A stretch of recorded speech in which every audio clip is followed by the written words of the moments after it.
Hi, TW Hiddleston the Loon here.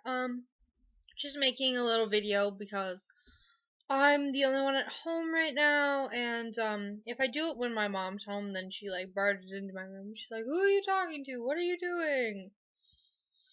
You know.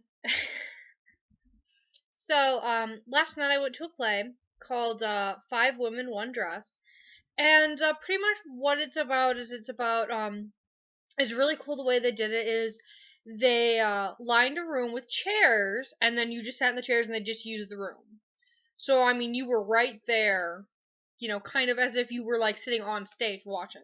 So that was the really cool part. You could really see the actors and everybody, and thankfully two or three of the people who were in it I actually knew. So that was nice. It wasn't like I was just going and I didn't know anybody. But no, it was an interesting play. What it was it was about these five girls who are all bridesmaids for Teresa, who's getting married. And you don't ever meet Teresa, and you don't ever meet the groom. But the bridesmaids are pretty much her younger sister, two of her friends from college, um, a cousin of the bride, and then a cousin of the groom are the five bridesmaids. And kind of throughout the play you realize that the five bridesmaids, for one reason or another, don't want to be there. Either they're kind of like, oh, I don't know why she invited me or even wanted me to be a bridesmaid because we haven't talked in so long. Or I mean, last time that I actually remember talking to her, actually knowing something about her was, in high school or college. And so you kind of realize that, they start feeling sad for the bride because they realize she really doesn't have any friends. She's kind of this perfect person. She's beautiful, smart, a good person, but she really doesn't have any friends for one reason or another. You know, and so it's kind of going along that, and then you see issues that the bridesmaids are having. One of them is married and has a kid, but she's in a very, loveless marriage. Her and her husband don't get along. She really only married him because everyone kind of expected it of them for whatever reason. And she admits that she's cheated on her husband, and she said, I told him, and his only response was, I don't need to know everything you do. So, you kind of figure that out about one of the friends of the bride, that, she's having problems with her marriage. And the other one, is very cynical about love, thinks that marriage and weddings are all just kind of, oh God, what did she say? It's just kind of, something that you do. There's no really meaning behind it. No one ever means what they say. And towards the end of it, she meets a guy at the wedding, and you kind of see them interacting, and it was kind of weird because they're like, let's go to a hotel, do drugs, and have sex for the hell of it. And it was a really funny play, I have to admit. I was a little worried going in because there was a warning about it saying, oh, it has adult language, adult themes. They said fuck a lot, which was kind of funny. I'm not gonna lie. Because the play was actually put on by my mom's school, which is a Wesleyan school, which is a Christian school. So it was really funny to go to a play that was, kind of, ooh, sorry, I hiccuped, kind of out there. Um, And then, the cousin of the bride is kind of like, oh, I don't do that, or I don't do this, or, blah, blah, blah, because I'm Christian. And it was kind of funny to have this very uptight person who's I mean, not that there's anything wrong with, not doing things because it's against your religion, but it was really funny. It was kind of that Christian stereotype where, oh, I can't, do that because I'm Christian and I can't listen to this. And it was kind of funny. And then you have the bride's sister who, has her own issues going on with the wedding, and you find out that she was abused by her older sister's ex-fiance and whatnot. So, I mean, a surprisingly deep play, but it was super funny the way they put it.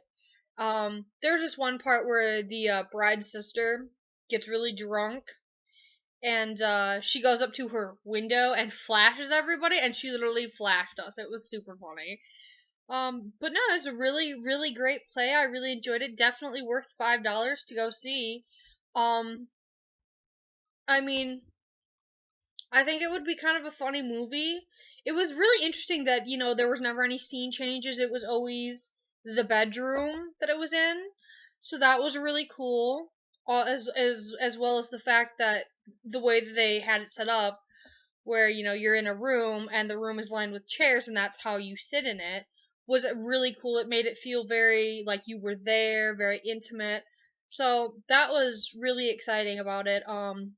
Also, then the groom's cousin is a lesbian, and everyone's kind of tiptoeing around it and whatnot, and on and I mean, I think it was a very accurate portrayal. My mom was kind of telling me that she remembers when she was getting into her late 20s, I think before she had kids, that she remembers being invited to some high school graduate weddings that, people she had graduated with. And her friends being like, "Oh, I don't know why this lady, invited me because we're not even really friends anymore. We haven't talked in years." And she was like, "Well, that would be like, somebody maybe that you haven't talked to in a lot of time inviting you to their wedding."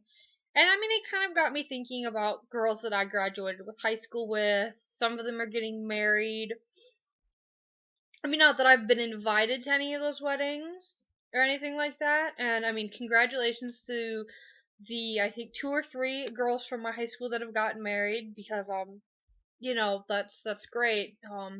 There was is obviously some really great guys to get married to them, but you know it's very strange to think, wow, so many of these girls that I kind of grew up with, middle school, high school, are now getting married or are married already, are having kids. It's really bizarre because a good friend of mine, Ellie, her and her boyfriend have been together probably almost 10 years. They've been together since they were in middle school, the 7th grade, which would 11, 12. So almost 10 years. And not that there's anything wrong with they haven't gotten married yet, but he proposed to her. Originally she said it was a promise ring, and then they came out when they turned 18 that it was an engagement ring. They were engaged. They were talking about getting married. And I mean, I was like, "Oh, that's great. I'm really happy for you two." Well, now 4 years later, they go back and forth where, her boyfriend, fiance, whatever is like, "Oh, well, I need space, and I want you to move in with me, and I think we should wait to get married, and I want to get married." And it's I mean, I hope that they work everything out, when they get married, because they've been together for so long, but I don't want that to be a reason that they get married because, "Oh, we've been together for so long, we need to get married." I want them to get married because they want to get married and they're in love and they're happy. But I mean, I don't know, she hasn't like talked to me about wedding plans or anything, because like I said, they kind of go back and forth about they're going to get married and then they're putting it on hold or whatever. So, I feel like her wedding might be like that if, depending on who's bridesmaids and whatnot. I mean, I don't know. I feel like it would be weird to go to their wedding. I mean, I'd obviously want to go. I'd hope she'd invite me because I've been friends with her since the 6th grade, but I think it would be weird to be at her wedding because it's like, we've been friends for so long, and it's kind of weird, being that we were friends in middle school and then in high school and now she's getting married, and blows my mind that we're all old enough to get married, have kids. Ugh. Thankfully, none of my friends. Well, I can't say that because one of my friends having a kid, which congratulations to them. That's great, but it's crazy to think about that. Well, I've wasted a whole bunch of time, 10 minutes, talking about absolutely nothing. I hope you enjoyed me talking about this play. It was really good. I don't know if it's a movie, but I'd probably watch it again if it was. But yeah, no, I really enjoyed it, and thank you for listening to me blab for 10 minutes. And I guess I'll just, talk to you later. Maybe I'll make another video after Thor 2, probably. So, yeah, talk to you guys later. Bye.